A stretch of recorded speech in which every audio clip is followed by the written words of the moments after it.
अस्सलामुअलैकुम वरहमतुल्लाहि वबरकातुहू। उम्मीद है आप सब लोग खैरियत से होंगे और हम भी खैरियत से हैं।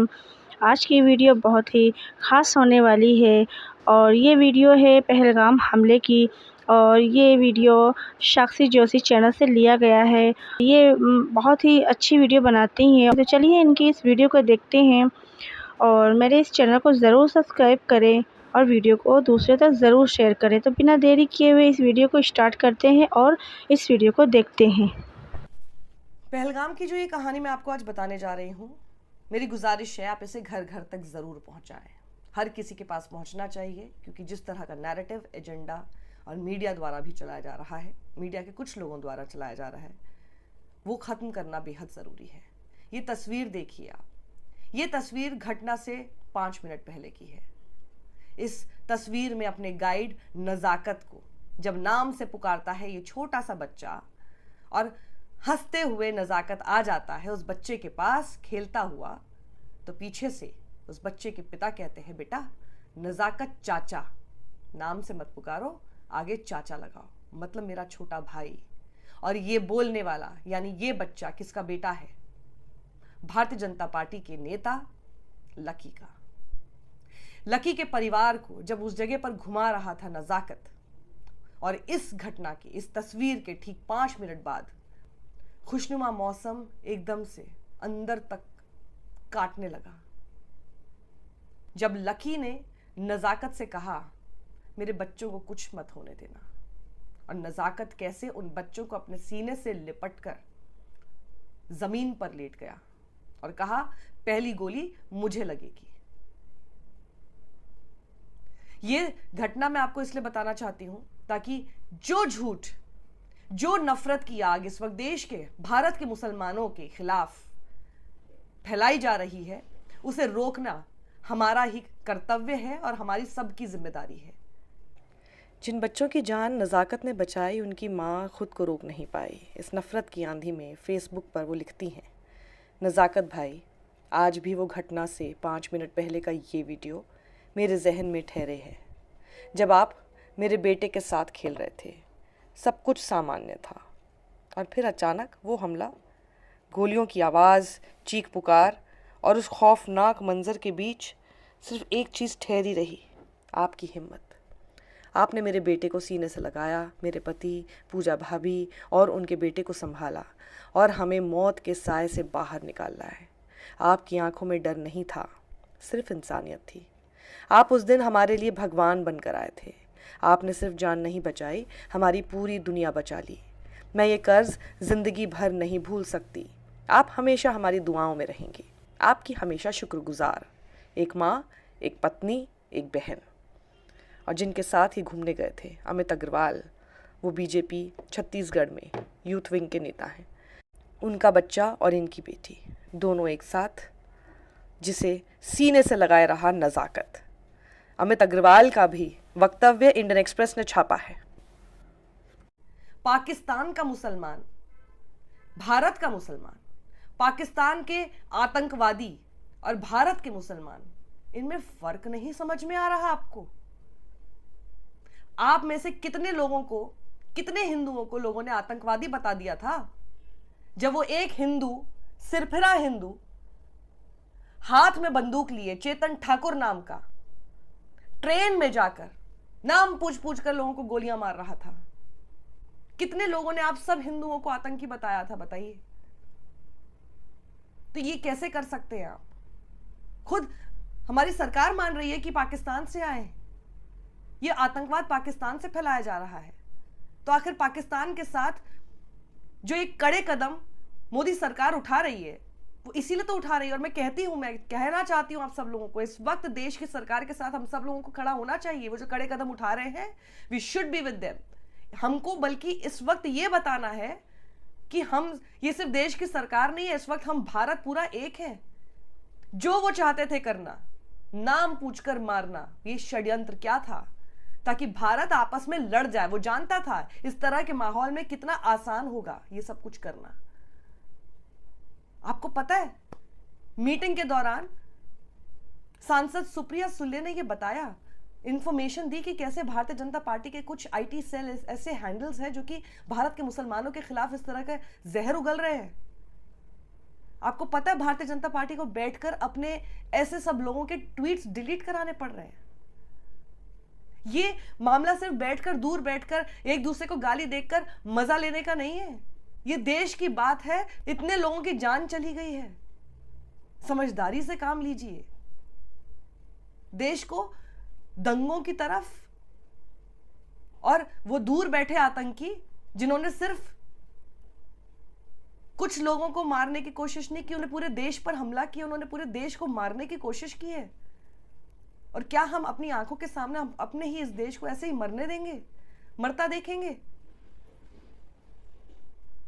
ये अब जो मैं आपको बताने जा रही हूं इस तस्वीर के बारे में, इसको गौर से सुनिएगा और इसे घर घर तक पहुंचाइए। इस तस्वीर के बाद सिर्फ 5 मिनट में सब कुछ बिगड़ गया। इस बच्चे के पिता का नाम लकी है, मां का नाम पूर्वा स्थापक है, और इसके 5 मिनट बाद ही गोली चलने शुरू हो जाती है। जानते हैं कि इसके तुरंत बाद नजाकत इस बच्चे को और उसकी 1 साल बड़ी बहन को गोद में लेकर जमीन पर लेट जाता है। भाजपा में नेता लकी कहते हैं कि नजाकत भाई, मेरे बच्चों को कुछ मत होने देना, और नजाकत कहता है कि लकी भाई, गोली पहले मुझे लगेगी। इसके बाद नजाकत मौका देखकर बच्चों को लेकर भाग जाता है, उन्हें सुरक्षित जगह छोड़कर सभी को वापस लेकर आता है। जो जमीन पर उल्टे लेटे हुए हैं उन्हें लेकर जाता है। यह बनावटी बात इसलिए नहीं है क्योंकि मीडिया के सामने अपने साक्षात्कार में तीनों लोगों ने, लकी, उनकी पत्नी और नजाकत, जब अलग अलग समय पर इंटरव्यू के दौरान बातें कही हैं, उनको आप मैच कर सकते हैं। एक जैसी बात है। ये छत्तीसगढ़ के भाजपा नेता, वहां के एक पार्षद का परिवार है जिसकी हिफाजत की है नजाकत ने। और उस बीच हम देखते हैं कि उत्तर प्रदेश का आगरा का एक कथित गौरक्षक युवक है जिसने मुस्लिम युवक की हत्या कर दी। उसका वीडियो वायरल हुआ जिसमें वो कह रहा था कि 26 का बदला 2600 को मार के लेगा। कुछ जगह कश्मीरी छात्रों के मारपीट की कथित शिकायतें सामने आई हैं। इसके बाद असदुद्दीन ओवैसी, और उस बीच में मैं बता दूं, ये तस्वीर देखिए, गुर्जर खड़े हो गए हैं कि अगर देवबंद खाली नहीं किया 1 मई तक तो अंजाम बहुत बुरा होगा। और कैसे खड़े हैं देखिए तस्वीर में, आप देख लीजिए। असदुद्दीन ओवैसी और साथ ही दिल्ली जामा मस्जिद के इमाम ने मामला साफ करते हुए यह हमला भारत पर बताया है, इंसानियत पर हुआ है और पाकिस्तान इसमें शामिल है। ये सब बहुत साफ साफ और बार बार कहना शुरू कर दिया। असदुद्दीन ओवैसी ने कहा कि तमाम मुसलमान जुमे की नमाज में काली पट्टी बांध कर जाए। जुमे की नमाज में खुतबे के दौरान दिल्ली की जामा मस्जिद के इमाम बुखारी ने इस हमले की जबरदस्त निंदा की और यह भी कहा कि पाकिस्तान ये नीच हरकत करता है और इससे भारतीय मुसलमान प्रभावित होते हैं। जाहिर सी बात है, इसलिए सरकार की किसी भी तरह की कार्रवाई का पूरा समर्थन है। सब तो एकजुट है, सब एक साथ आ गए हैं। पर ये कौन लोग हैं जो कि अभी भी नफरत फैलाने पर लगे हैं और देश को बांटना चाहते हैं? देश के अंदर की ताकतें हैं ये देश में रहने वाले देश के दुश्मन हैं जो कि देश को बांटने पर लगे हुए हैं, हिंदू मुसलमान में बांट रहे हैं। ऐसे मौके पर जब देश को तो एक होना चाहिए, जब खुद इतना संवेदनशील ये मामला है कि भारतीय जनता पार्टी को अपने कुछ लोगों के, अपने आईटी सेल के और ऐसी इस तरह की बातें करने वाले तमाम लोगों के ट्वीट्स डिलीट करने पड़ रहे हैं क्योंकि वो सिचुएशन को और खराब कर रहा है। सरकार ने अगर इतने सारे कड़े कदम लिए हैं, बल्कि ऐसे समय में हमें सरकार के साथ खड़ा होना चाहिए। जब इतने कड़े कदम वो ले रही है पाकिस्तान के खिलाफ, हम उनके साथ खड़े हों। और अगर पाकिस्तान के खिलाफ ले रही है, इससे आपको समझ नहीं आ रहा कि पाकिस्तान की तरफ से किया गया और खुद सरकार मान रही है। लेकिन भारत के मुसलमानों पर आपकी अपनी जो नफरत है वो कभी खत्म नहीं होगी। हर चीज में बस अपनी नफरत लेकर आ जाते हैं, चाहे उसमें देश जाए भाड़ में, देश टूटता रहे, देश बर्बाद होता रहे, खत्म हो जाए। जो आतंकी हैं वहां पर बैठकर, जिनका मंसूबा यही था, वो बैठकर खुश होते रहे कि देखिए हमने क्या कर दिया। जो करना चाहते थे वो आप कर रहे हैं। They knew how you are going to react. समझदारी फिर किसमें है? और आपको बता दूं कि जानकार, आप अगर उनको सुनेंगे, सबका ये मानना है कि ये हमला पाकिस्तान की आर्मी और उसकी इंटेलिजेंस एजेंसी ISI ने कराया है। ये उनका षड्यंत्र है और इसकी कई पुख्ता वजह दिखती भी है। बलूचिस्तान की मांग के दौरान बढ़ती हिंसा, पाकिस्तान में कई आतंकवादियों के पोषक तत्वों की अज्ञात हमलावरों द्वारा हत्या, और आपने देखा होगा कश्मीर में जिस तरह से पर्यटन फलता फूलता दिख रहा था, वो उनकी आंखों को चुभ रहा था और नाम पूछकर मारा ताकि वो जानते थे कि ये लोग इसी तरह से रिएक्ट करेंगे, देश बर्बाद हो जाएगा, टूट जाएगा, आपस में लड़ेगा। हम 26 को ही मारेंगे लेकिन ये लोग मिलकर अपने पूरे देश को मार डालेंगे। ये था इनका षड्यंत्र, जिसको पूरा करने में कई लोग जुट चुके हैं, जो कि देश के अंदर की ताकतें हैं, जो अपने धर्म को सबसे बड़ा बुलंदी का झंडा मानते हुए ये सब हरकतें कर रहे हैं, लेकिन वही हैं असली देश के दुश्मन। इसलिए उन्हें पहचानिए।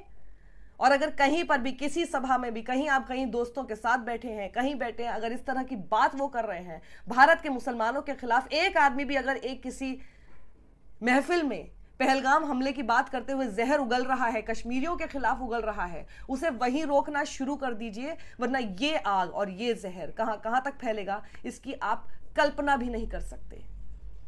सरकार का साथ दीजिए। प्रयागराज से भारतीय जनता पार्टी के विधायक ज्यादा समझदारी की बात कर रहे हैं उन लोगों के कंपैरिजन में जो दिन भर सिर्फ नफरत फैलाते हैं। वो कहते हैं कि कश्मीर के उन खच्चर चलाने वालों को भी मत भूलिए ना, जिसमें से एक ने तो अपनी जान गंवाई ही, सिर्फ जान बचाते बचाते, और बाकियों ने कितने लोगों की जान बचाई है, कितने लोग हमारे सामने आके खुद बता रहे हैं। अच्छी बात इस पूरे केस में ये समझ में आई है कि जो समझदार भारतीय हैं, जो बहुत हैं, आपको शायद पता नहीं होगा, सिर्फ सोशल मीडिया के बबल में मत रहिए, लेकिन देश में बहुत समझदार लोग हैं अक्रॉस ऑल रिलीजन्स। उन्हें यह बात समझ में आ चुकी है, उन्हें यह बात समझ में आ चुकी है कि भारत के खिलाफ उसकी आत्मसम्मान पर यह एक बहुत बड़ा प्रहार पाकिस्तान की तरफ से हुआ है। और ऐसे समय में हमें एकजुट रहना है। यह देश का विपक्ष और सरकार जब साथ खड़ी हुई दिख रही है ऐसे मामले पर, इसी से समझ जाना चाहिए उन मूर्खों को। और इसीलिए ऐसी महफिलों में आपको ऐसा सिर्फ एक आदमी, दो आदमी माइनॉरिटी में दिखेंगे जो कि जहर उगलते हुए दिखाई देंगे। आपकी जिम्मेदारी है कि उनको ऐसे जहर, ऐसी नफरत भरी बातें उगलने मत दीजिए। फिर चाहे वो आपके दोस्त क्यों ना हो, चाहे वो आपके रिश्तेदार क्यों ना हो, ऐसे लोगों को कॉल आउट करना उनकी बेहद ही घिनौनी बातों के लिए बेहद बेहद बेहद जरूरी है। क्योंकि ये सिर्फ आपसी रिश्तों की बात नहीं है, ये अब बात देश की अस्मिता की है, और ये बात हमारे भारत देश की है। हिंदुस्तान के लोगों पर ऐसा हमला किया गया है, और हमारी जो नींव है, जो हम एक साथ एकजुट प्यार से मिलजुल कर रहते हैं, उसके ऊपर बहुत बड़ा हमला है। उससे कौन लोगों को सबसे ज्यादा चिढ़ है, ये मुझे लगता है एक छोटा बच्चा भी ना, जो बोलना सीख जाता है, वो भी बता सकता है। तो आपको, अगर आप नफरत फैला रहे हैं, तो आपको ये बात कैसे समझ नहीं आ रही? और जिनको समझ आ चुकी है, इस वीडियो को ज्यादा से ज्यादा लोगों के साथ शेयर कीजिए, मेरी विनती है आपसे। और देश के मीडिया से कुछ लोग बहुत अच्छा काम कर रहे हैं, मैं पूरी मीडिया को इसमें एक साथ नहीं रखूंगी, कुछ लोग बहुत अच्छा काम कर रहे हैं, एंड थैंक्स टू देम कि ऐसे समय पर ये कितना सेंसिटिव मामला है, कितना सेंसिटिव टॉपिक है, इस बात को वो समझे। लेकिन कुछ लोग अभी भी नहीं सुधरेंगे, और वो लोग कौन है उनकी पहचान कीजिए, कॉल देम आउट। ये बात मैं दोबारा बोल रही हूं, ये किसी जो आप जिस चीज को लेके मजे ले सकते हैं, नफरत फैला सकते हैं, ट्वीट कर दिया, सोशल मीडिया पे कमेंट में किसी को गाली दे दी, ये सिर्फ वहां तक नहीं सीमित है, ये असलियत की बात है। अननोन अनोनिमस अकाउंट्स आके वहां पर नफरत फैला जाए, लेकिन असल आदमी अगर अपने अंदर उस नफरत को अब्जॉर्ब करके चल रहा है, तो ये देश की अस्मिता पर बात है। इसलिए इसके ऊपर सबसे ज़्यादा बोलिए और इस वीडियो को ज़्यादा से ज़्यादा शेयर कीजिए। आई होप कि पहलगाम हमले की जो साजिश रची गई थी, इस वीडियो से आपको अच्छी सी जानकारी मिल गई होगी। तो प्लीज़ इस वीडियो को शेयर करें और चैनल को ज़रूर सब्सक्राइब करें।